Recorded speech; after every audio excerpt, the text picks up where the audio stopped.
Um, I think for me, the biggest thing, honestly, was confidence.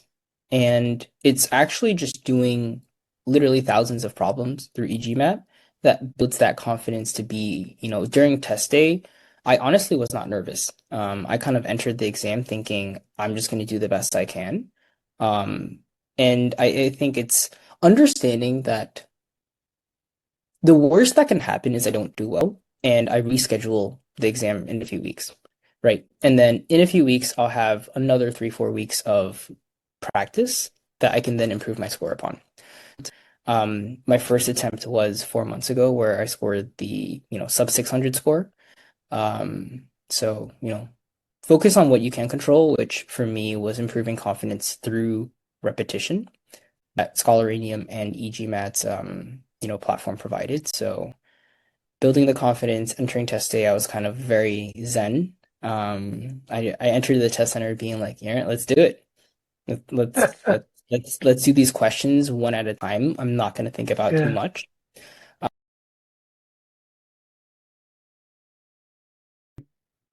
Yeah, PACE for those that don't know is I think eGMAT's special algorithm where it detects your ability to skip certain parts within a module. And they'll have like kind of quizzes throughout a module, and then depending on your performance, it'll say, "Oh, we actually think you're good enough at this. You can actually skip it." So oftentimes, what that translates to is you save, let's say, 2 sections in a module, but that might actually save you 2 hours. Um, and over the course of your GMAT journey, that's going to add up. Um, so I think PACE does a really great job at identifying your strengths and allowing you to really focus on your weaknesses.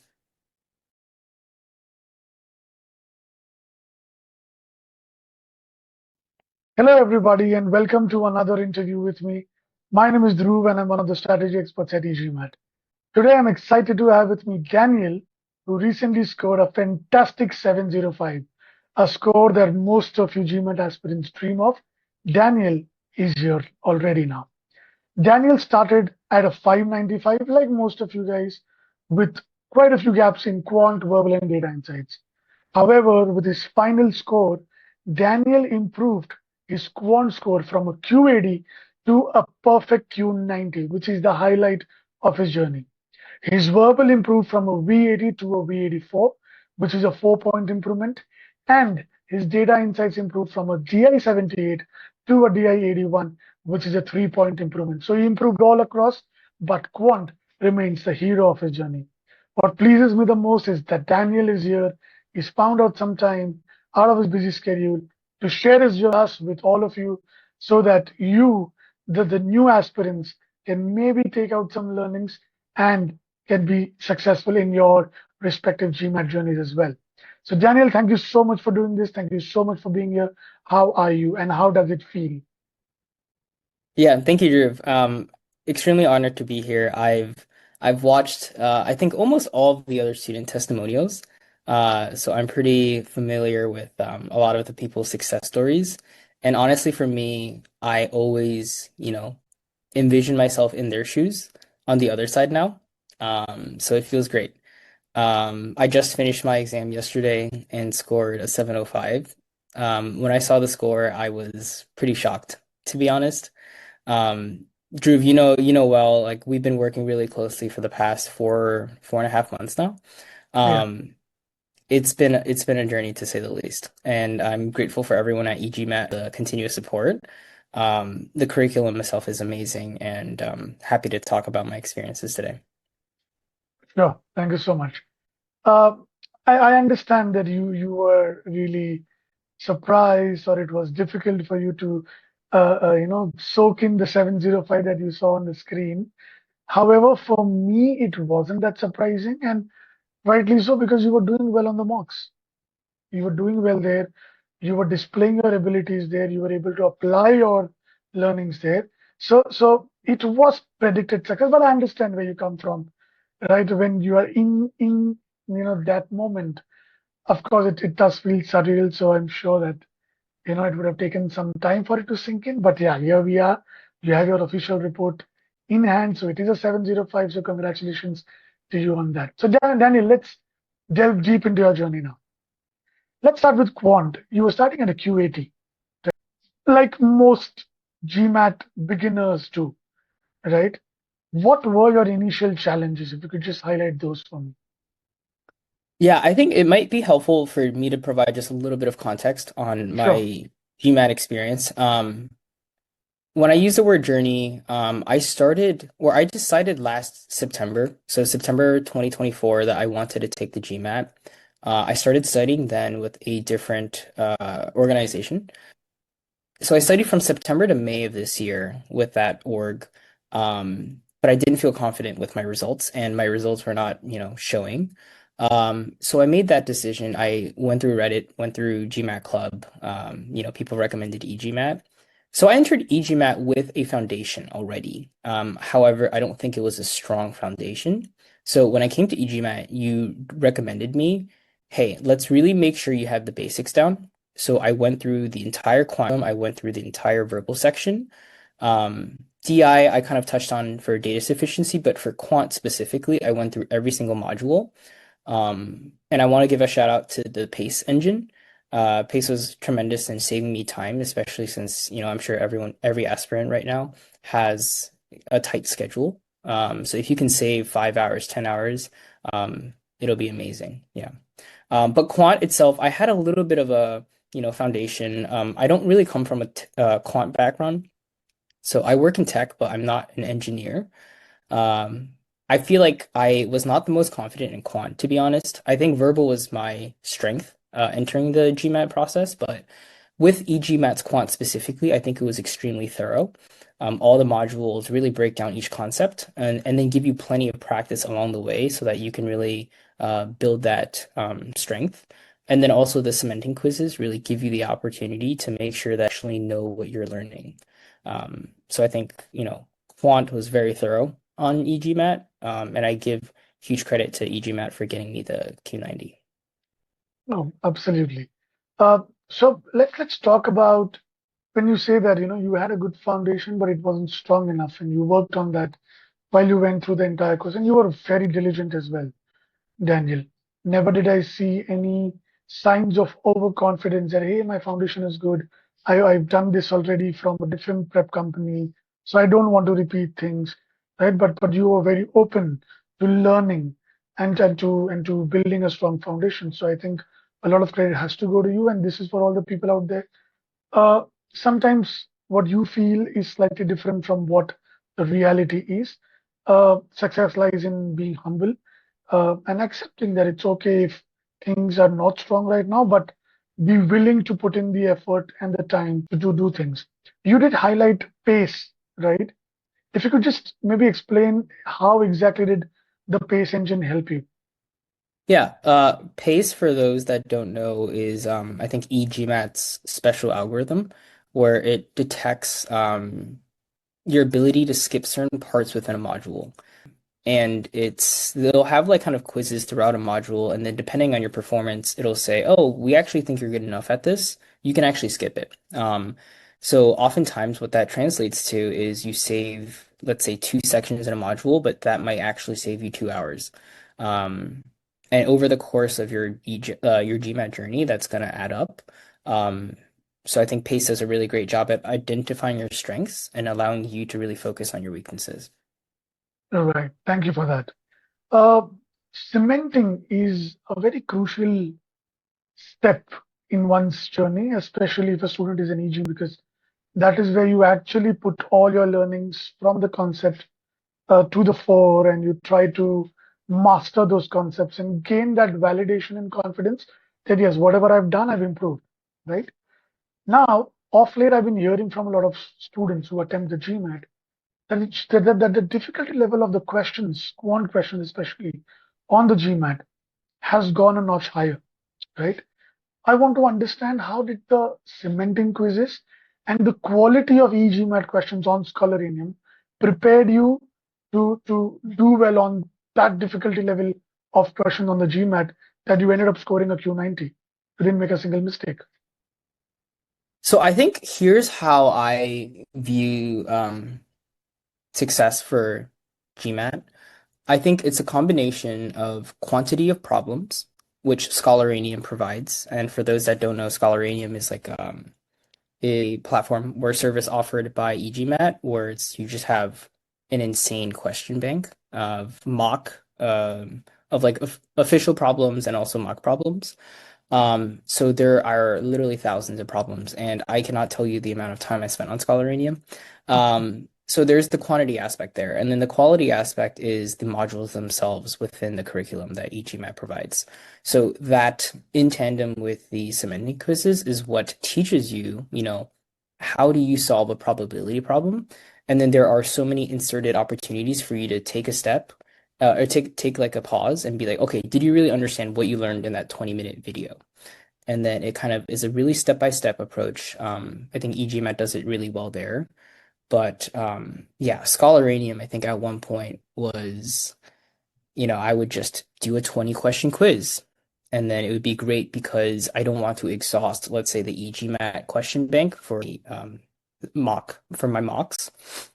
But yeah, I think Scholaranium is a huge shout out. And I know I asked you about the development for the question generator. Yeah. I think that's something that students will for sure benefit from as well. Right. But I mean, I think fortunately for me, like there were already so many questions in Scholaranium that I didn't quite need it. But I think it's an amazing feature. Right. So the question generator is something which is of course under process because it has to be very accurate. It cannot, Of course. right. So that feature is going to be a part of Neuron, which again I think you send me so many emails saying that you love the platform, right? Neuron basically has official guide questions, right? But what is different there, what gives it the eGMAT touch is the solution that our experts have created. I think that is one feedback that we're receiving from a lot of students. That the solutions teach you a lot. What is your take on that? How did you find Neuron? Yeah, I think the solutions are great. I think one thing I actually want to add to that, in addition to just how good the solutions are, is the forum for these questions. And I think what that actually shows is how other students are thinking about a problem. So if you have a quant problem, this is where other students kind of make a misstep. And then you have eGMAT experts in the forum being like, it's great that you're approaching it this way. You're understanding how to structure the problem, identify the constraints, but this is where you messed up. Right. And then it's also very cool when you see the likes and dislikes by students to actually see firsthand just like how students are actually resonating with the feedback. And I think the eGMAT team does a really great job of adjusting to student feedback as well. So that way the platform continues to, improve the quality Yeah. of the questions, of the interactions between the experts and the students. Right, right. That makes a lot of sense. So, yeah, I mean, your journey on Quant was very comprehensive. It was very diligent. You did save time with pace. You did well on cementing quizzes, which are actually challenging. They do challenge, your learnings and your abilities, but you were constantly doing well there. And whenever you did not do well, you worked on the improvement plans that I shared. So, all in all, I think, yeah, you've been kind enough to give us all the credit for the Q90, but I think most of it goes to you because a, a good platform without a good student doesn't really make any sense, right? So I think a lot of kudos have to go to you. Um, yeah, I think I agree with your sentiment. I want to give myself a pat on the back, but more than anything, I do really do highlight how amazing eGMAT is just fundamentally. Like I said, I started initially with a different company, um, and I feel like it just didn't build me the way eGMAT did. I think eGMAT really gave me the confidence to, you know, prove myself. And also, since I was lucky enough to be in the last mile push program, I think having you as a mentor alongside was also tremendous. So within the past 4 months, in the beginning we were very close when I was working through my initial mock. But throughout the few months, work got really busy for me. But I still kept in touch with you. You were always there to support. You were very, very prompt in your responses, and I think always having someone to bounce ideas off of, check in with on progress, When I wasn't doing well, you were encouraging. When I was potentially, I remember telling you, oh, for medium problems, I want to hit 90% accuracy. I want to hit 80% accuracy. You would be like, Daniel, it's okay. Let's focus on hitting 70% first. Let's not Yeah. get overzealous. So yeah, I think having a mentor, and I know a lot of other students have this as well, incredible resource. And I don't know if other programs also provide that kind of support. Yeah. It's true. So something that really I want to highlight about you, Daniel, is that your emails were so detailed, uh, because you knew that I always love analysis from students, because that is what helps me give you the most accurate feedback. Your emails were so lengthy but so detailed that I always was able to pinpoint exactly what your pain points were. And that is what helped me give you the most accurate feedback and the most accurate next steps. And so I think that is something which is a very underrated feature of the GMAT journey, but analysis of what's causing you problems not only helps you, but helps a mentor help you as well. Oh. Right? So again, kudos to you on that. You were really good with that. And that's a feature characteristic I want every GMAT aspirant to have within them. Yeah, and I think maybe just to add a little bit of color to that. So in my emails, I would break down, let's say, the performance of a medium cementing quiz. I would say I scored, let's say, 70%, and I got three problems wrong. Those three problems for verbal, let's say for CR, I got one weaken, I got one strength, one assumption. And over the course of multiple emails, Drew can really see a pattern where it's like, okay, Daniel has weaken as a weak opportunity or like as like a weak area. And with that, you're able to provide more guidance on, specific areas that I need to improve on. I think another shout out I want to give is the error log. I think this is tremendous in terms of making sure you highlight where you're weak at, but specifically making sure that you don't make the same error twice. I think that's something that's really crucial, especially if you want to score high. Yeah, that's true. All right, we've discussed a lot about the quant bit. Let's move on to the verbal bit. You improved by 4 points there. Again, very good improvement there. What were the initial weaknesses? Because you mentioned verbal was comparatively stronger than quant. So what were the gaps that you identified initially there? Yeah, so I guess technically English is my second language, but I thought I thought I was great at option analysis entering eGMAT. So I think if you gave me a problem without any structure on my end, I can get you two choices. And then between those two choices, it'll see how like, either I do well or I don't do and in Yeah, selecting the answer. So I think where eGMAT reshaped how I approached CR specifically, and I'll start with CR first, is the concept of pre-thinking. And I know other programs sometimes don't encourage the idea of pre-thinking, but I think eGMAT does it in a way where it makes the student more proactive as they're taking the exam. Specifically, it wants you to really quite literally like critically think about what you're reading and the logic behind the question itself. Um, so it's not exactly saying like, oh, you need to pre-think the exact answer, but it's more so to get you in the mindset of thinking so that the answer comes easier to you, and then the options analysis comes easier to you. So eGMAT really gave me the structure of how to solve a problem, of the pre-thinking portion, and then of course improving the options analysis, right? So it's a whole system. So I think that was the CR side. For C, I think what was really helpful was, and also for CR, I took so many notes during the exam. So I actually was worried after the quant section that I was like, oh my gosh, like I'm gonna run out of paper. But for verbal specifically, like every CR problem, I'm constantly making note, like, oh, okay, this goes up, this goes up. And it just two things. One is it kind of makes me take out the important details that I'm reading.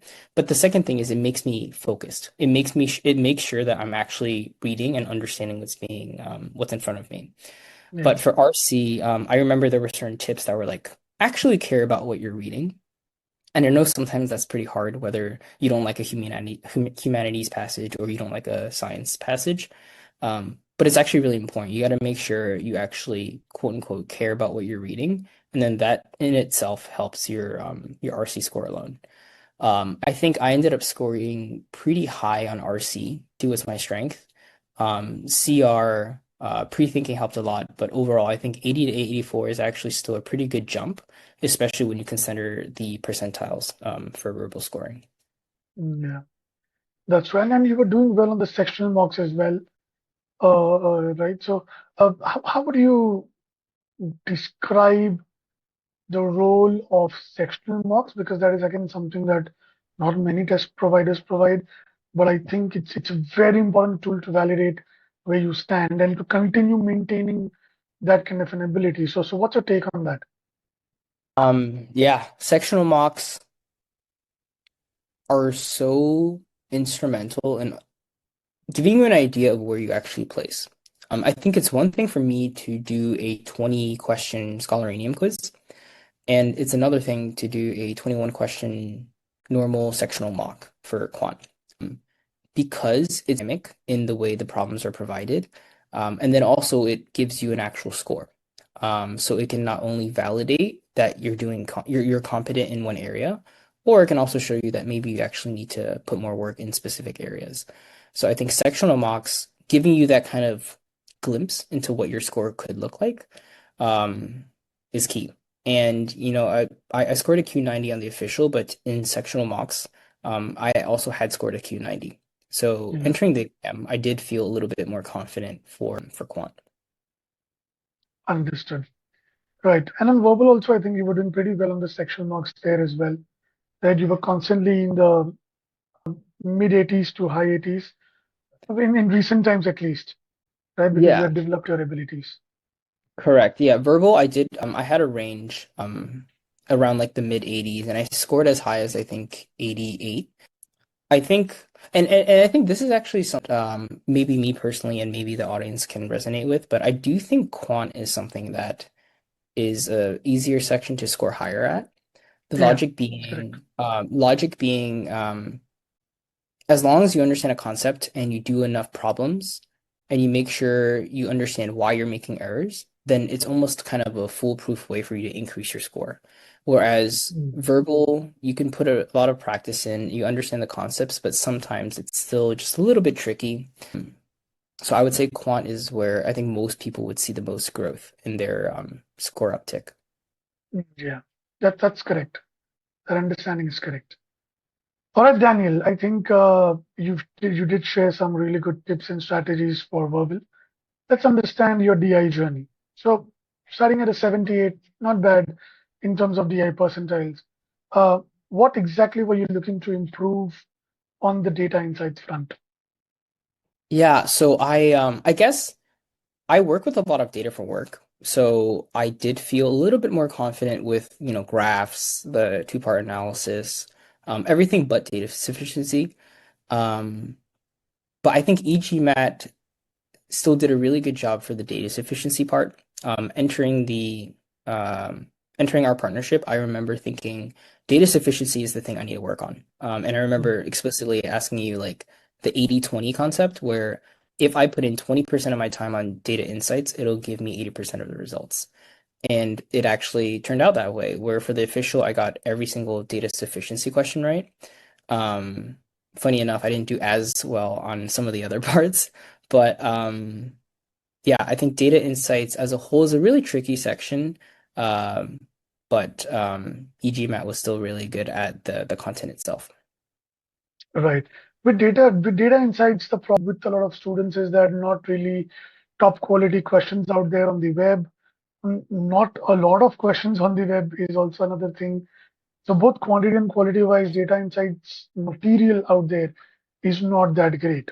Right. And again, not many people probably would have noticed, I don't know, but eGMAT has again the most number of high 80s in data insights out there.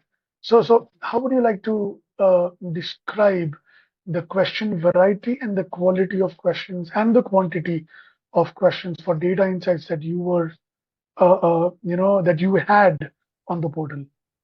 Yeah. So I did see quite a lot of problems that quite like they very much mimicked the actual exam. I would say for other platforms, there definitely is a lot of scarcity in terms of data insight questions. I spent most of my time on data sufficiency side, and I thought those questions were great. I also do think another student mentioned this, but I do feel data sufficiency comes down to how well your quant and verbal skills actually are. And that's why you recommended that data insights was also the last section that I tackled, because when you build your verbal and quant skills through eGMAT, you inherently improve your data sufficiency. It then becomes understanding how to actually structure a data sufficiency problem, making sure that you make notes on if something is not sufficient or how each portion of the problem relates to another. I think that is what gets you over the line for data sufficiency. For the graphs, I didn't have enough time to go through the content. I do really strong. Yeah. All right. Let's speak about the mock journey because it was a different journey itself, and you were doing very well on the mock. I think there were mocks where you were scoring in the range that you really got the official score. And you did score in 700s as well. We did do a little bit of experiment where I asked you to go to a noisy surrounding to just because we realized that on the test day anything can go wrong, and I wanted you to be prepared for that. Yeah, I um I definitely want to thank you for that. Specifically the noise challenge. It kind of actually happened in the exam, so Oh, we did? I don't know I don't know if it was the windows, but there was actually like a fire truck just outside of my exam. Um, And so when I started doing the mocks, my first mock was a 695. And I remember when I got that score, I was like, wow, it's a good score because honestly, I think, my target score was 695. Um, so when I got 695, I was like, this is great. And then you challenged me to be like, hey, let's make sure that you are prepared for noise. You got to be able to focus under whatever circumstance. The eGMAT or like the test center can have some variables you can't control. And my score plummeted. And I remember Yeah, thinking, mind you, this is, what, like a week ago. yeah. So I was scoring in the low 600s and I was worried. But I think what it really did teach me is you have to be able to focus and think, and just focus on the problem at hand. And little things like taking notes on everything you're reading, um, kind of reinforce that for you. But if you're able to kind of block out noise as best as you can, it makes the problem solving portion a lot easier. So I was fortunate that your advice did translate for me, given that I had the whole fire truck incident at my exam. I'm glad I did that, right? So you did score a 695 on our mocks as well. You did score close to what you finally scored on our mocks. Uh, how would you uh, you know describe e-GMAT mocks? How close were they to the official test? How predictable did this make you know that okay, this is going to be my score? So take me through that. I think the questions themselves are very much identical to the actual exam. Um, I think for me, the biggest thing, honestly, was confidence. And it's actually just doing literally thousands of problems through eGMAT that builds that confidence to be, during test day, I honestly was not nervous. I kind of entered the exam thinking I'm just going to do the best I can. Um, and I think it's understanding that can happen is I don't do well and I reschedule the exam in a few weeks, right? And then in a few weeks, I'll have another 3, 4 weeks of practice that I can then improve my score upon. So for people that are anxious about the exam, I think it's understanding that you likely still have time. Um, and the worst that can happen is you just retake it. It's not the end of the world if you don't do well. And also, I think we may have mentioned, but this was my second attempt. My first attempt was 4 months ago, where I scored the sub 600 score. So focus on what you can control, which for me was improving confidence through repetition that Scholaranium and eGMAT's platform provided. So building the confidence, entering test day, I was kind of very zen. I entered the test center being like, yeah, let's do it. Let's the questions one at a time. I'm not going to think about too Yeah, much. I remember something I actually thought about in the first exam before we started working together was, understanding that the GMAT exam itself is adaptive. So I was worried that like, oh, this problem's too easy. Maybe the system thinks I'm not doing well. Um, this question's really hard. Oh, that means I'm doing well. But during the actual exam, I just completely let that go. Like that's literally like if I get a quote unquote easy question, hard question, that's out of my control. So, I literally just focused one question at a time. Um, I was very conscious of time as well, and I think I improved that time management skill through working with you. You also gave me a lot of advice on how to improve time. If you're at like, let's say the 2.5 minute mark, depending on the kind of problem, you might want to think about, is this problem going to take me extra time? If so, maybe I want to bookmark it, come back to it later. Um, a lot of things along the way, kind of like golden nuggets that I think culminate in me doing well. yeah, that's true. Right. So Daniel, we have reached the end of this interview, and um, I kind of relived the entire journey I had with you, right? So thank you for that. One last question. So I spoke with you before this session, and you did mention that you also read a lot of reviews and went through interviews which or videos which said that eGMAT verbal is great, right? And there is a narrative out there that eGMAT is good for verbal only, and for quant people must go to some other test prep companies. However, I want to highlight that eGMAT has the most number of 290s out there in the focus edition over the last 1.5 years. I want to understand what do you have to say about this narrative. You went from a Q80 to a Q90. What do you Yeah. think? I've personally never read too much about that, but I know that eGMAT's success stories speak for themselves, and I'm proud to say that I can be one of those students that are on your wall of Q90s. Um, yeah, the amount of content available on Scholaranium, and I think also, sorry, not Scholaranium, the actual platform itself, speaks volumes as to why pace is an integral feature, right? So if you weren't able to skip 4 or 5 hours of content, um, yeah, it just shows how much knowledge is available on the platform. Um, and I would say ideally for all students, like go through the content, especially quant, make sure you understand every single kind of problem. And then from there, the more problems you do, the more exposure you get. Um, and that's how you build your ability to score as high as you can. All right, that's correct. So, Daniel, thank you so much for sharing all the bits of your journey. I must tell you, I'm extremely proud of not just the score that you've had, but what you've done to reach there. Because I've seen you from close quarters, I know all that you were going through, during the initial phase of the journey. And to Daniel 2.0, when he was completely into, the GMAT preparation, and this is what the final output is. So I'm extremely proud of you, Daniel. eGMAT is extremely proud of you. We are extremely happy. When I told everyone in the team that Daniel scored a 705, they were all elated and they all sent their congratulations to you. So uh, heartiest congratulations to you, Daniel.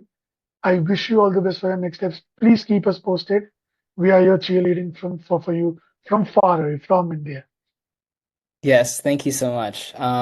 Much love from the US and hope to be in contact with good news soon. Absolutely. Thank you. Thank you, Drew.